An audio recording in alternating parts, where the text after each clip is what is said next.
So, we're doing a little bit of hypotheticals today. We haven't done this in months on Apex Greatness. So, I'm going to talk about a little what we're doing here. We just spent the last few months going through LeBron's entire career, every fucking season. Yeah. So, we're going to pick his team and something that represents his team at his apex and where he as a player also hit his apex greatest moment. And we're going to take that team and throw it in a time machine and bring it to other parts of NBA history. Yeah. But the first thing we need to do, like I said, is select a team. So LeBron's got a ton of teams to pick from. Yeah. So I just have the highlights of like all his great playoff moments. We've seen some from the Cavs, the first run. We're seeing Miami right now. What do you think, Dario? In your opinion, what's his greatest season? Yeah. So in my opinion, LeBron's greatest season would be his 2012-2013 season. Yeah. This is the season where his team wins 27 straight games or something like that. Yes. And he's comes in second in Defensive Player of the Year, and he wins MVP this year. He scored 30 points per game on over 60% shooting for like 6 straight games. Yep. Almost 7. He put up 58%. We covered that when we were doing Yeah. And my main reasoning for thinking that this is his apex greatest season is I think it's because both offensively and defensively he was, I think, at his peak. This is when he at this point he developed the post game. He became a pretty decent shooter. And it was much more difficult to guard LeBron, and he was also locking defenders up. Do you think, let's take away the teams for a second, let's just talk about player for player. Because I'm curious when you say this. Yeah. Do you think this LeBron would beat 2018 LeBron in a game of one-on-one? Yeah. For sure? I think I don't know. I don't know if that's the case. Stronger, and I wouldn't say faster, but at this point, because 2018 LeBron, I think, starts losing some weight. Like, this guy is probably like a good 15, 20 pounds heavier. I personally think, I think this guy's a way better defender than 2018 LeBron. Okay. Even in crunch time, even when it matters most? Yeah, well, the whole thing is this guy was a lockdown defender the whole game. You know what I mean? Like that's like, to be able to do that the whole game. I think you'd be even better when the crunch time. So I think that I'm probably going to end up agreeing with you, and we're going to fall back to this season. But really, the 13 season? Yes, the 27-game win streak season. Where, well, what do you think, Lynn?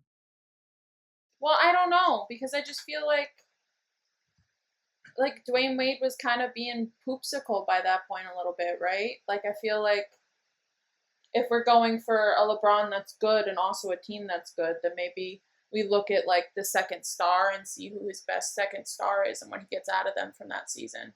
So that brings me to time out. I think this is his best team ever too. So hold on. Am I wrong for that? Well, hold on. That brings me to the 2016 Cleveland team. Yeah. I definitely spelled Cleveland way wrong. Holy shit. We don't spell it wrong on them thumbnails, though. But I'm going to leave it up there.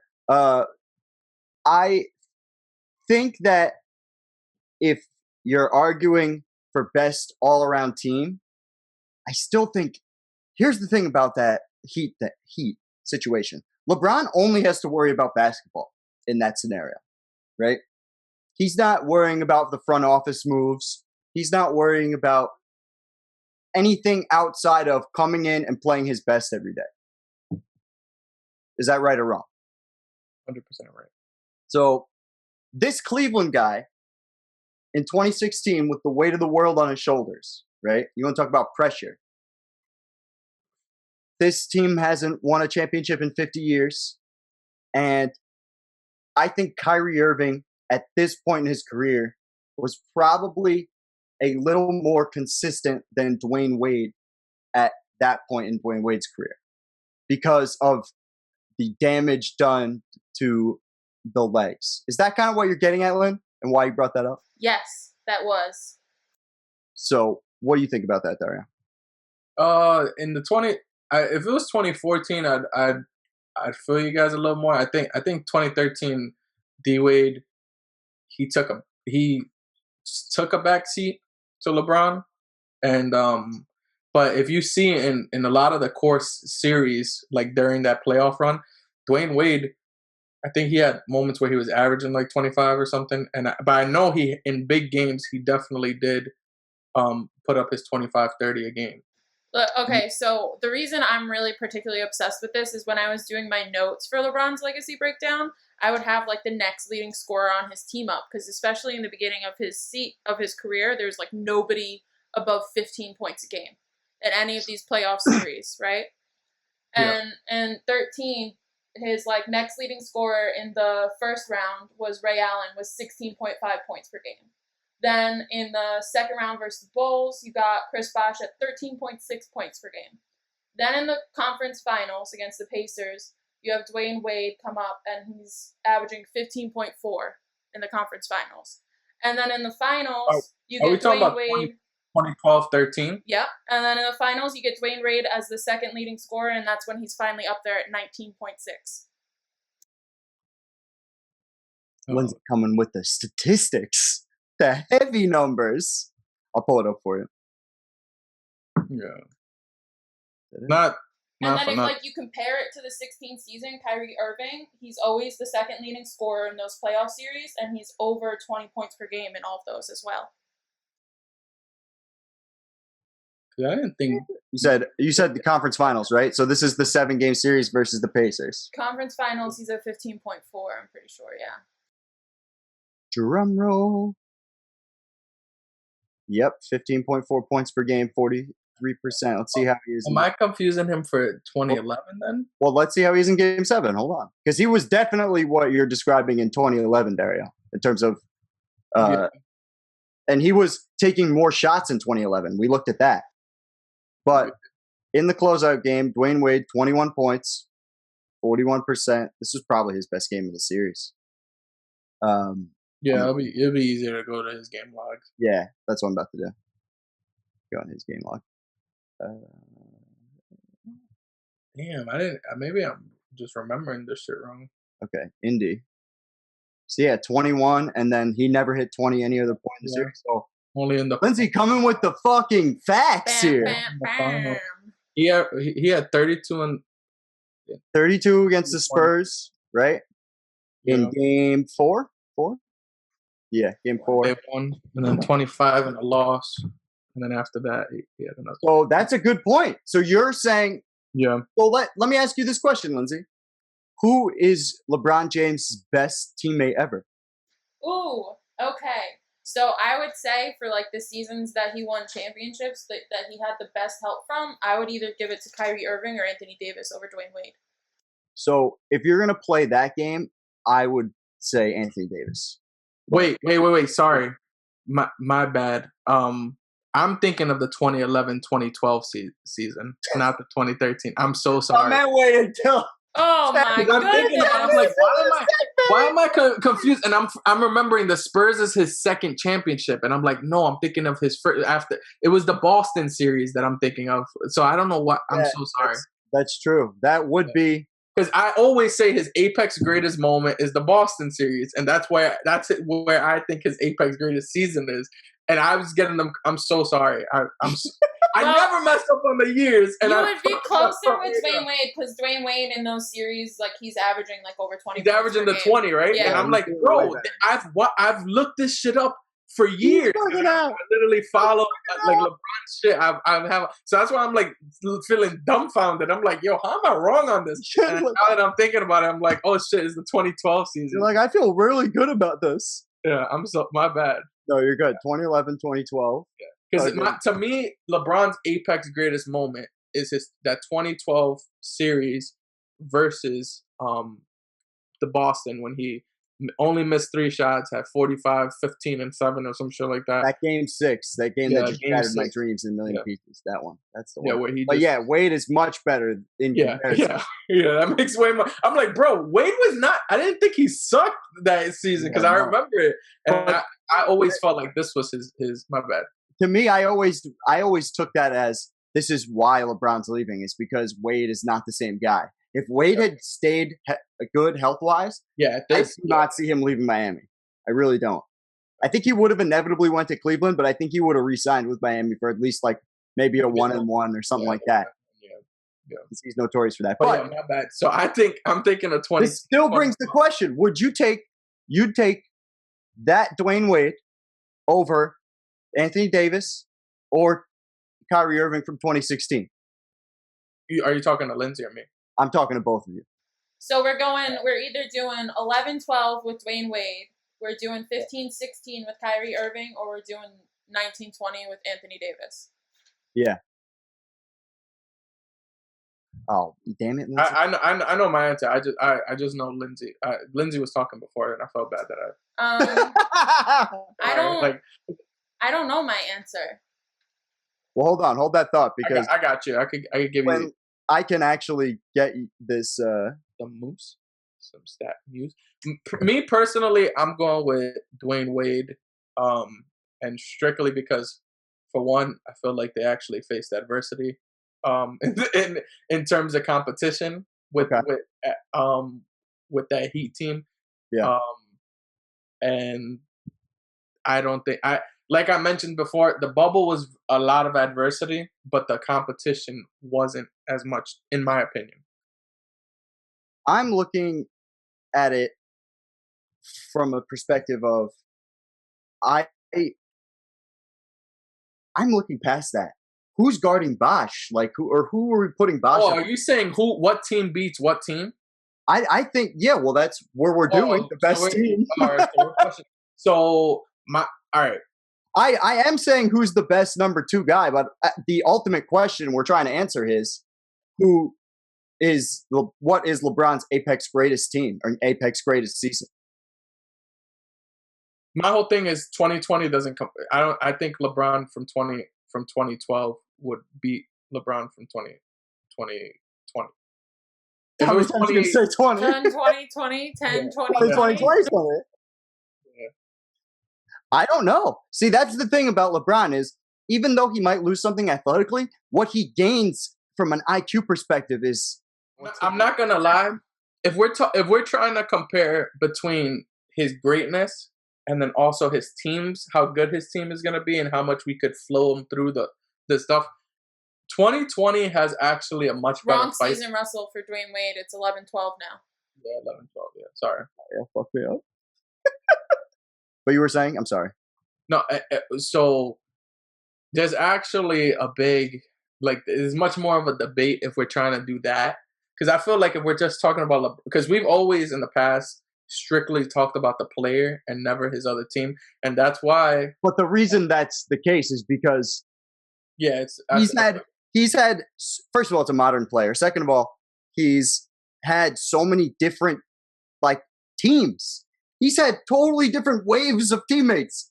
I think he's probably played with over 200 different players. Or at least it feels like he has throughout his career. Him and Shaq, man, played with a shit ton of players. Yeah. But these are the guys' statistics in question. Wow, they all played, ironically, pretty close from a game's perspective. Yeah. I think it's interesting. So I'm honestly, if I have to do that, then, especially for these purposes, we're throwing it into consideration.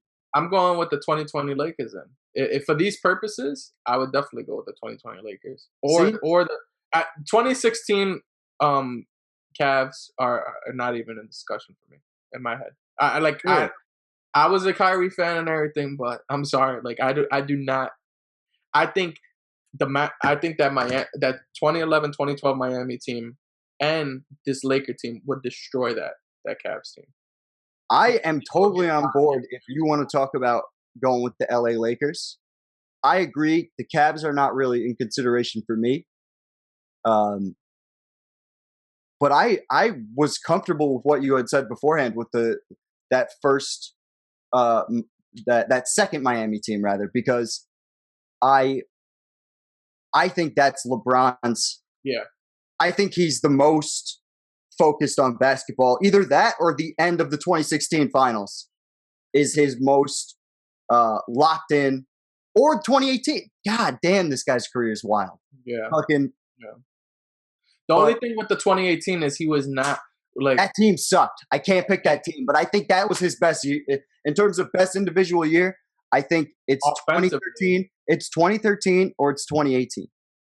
Yeah, offensively, I would say that 2018 is his best year. I just think defensively is like if you mixing the two, and I take that into that's where 2016 gets thrown in there because everyone just thinks of the block first. Yeah. And oh man, that's why 2020 is up there for me too because he played defense. Final vote, Lindsay. Who's your pick? I actually was leaning towards Anthony Davis to start the Lakers. Oh shit! I think we're gonna end up with the Lakers right now because I don't know, bro. I'm about to get overruled. That's what I'm okay with that. I'm more okay with that than had we picked Cleveland. I'm way more okay with that because the number one thing that now I can use to my advantage as we go in the time machine is Anthony Davis and LeBron James, man. Moving back in time, they could rape that. Well, we're going to talk about it.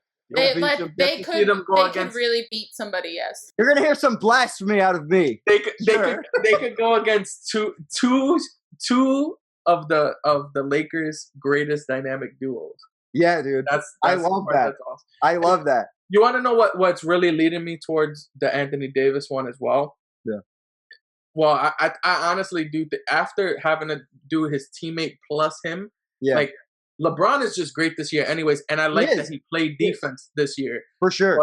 But the Wade shit, like because I get mixed up with those 2 years. And when LeBron has his apex greatest moment, it was against the Celtics. He ends up he gets to that point where finally it just clicks to him. And that's when, to me, he becomes the person he is in 2013. But that doesn't, that moment will have to happen again against, so you know what I mean?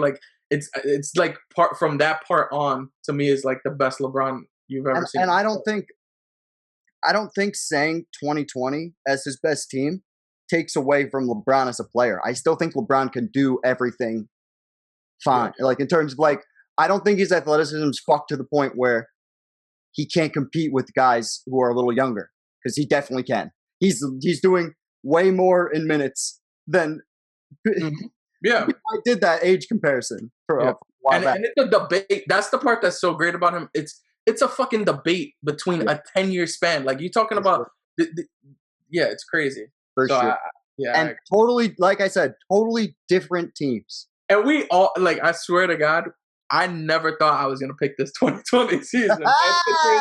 Wait, you guys didn't think that? I thought about it yesterday when I was doing some of the notes for the show, because I was doing notes for this show and I was doing notes for our next Legacy Breakdown. I'm not saying yet, and I was just thinking about, you know what, 2020 might be it, just because of how, and it's Anthony Davis more than anything. Anthony Davis is obviously fire himself, but he gets LeBron in the zone, and he makes LeBron feel bad for not playing defense.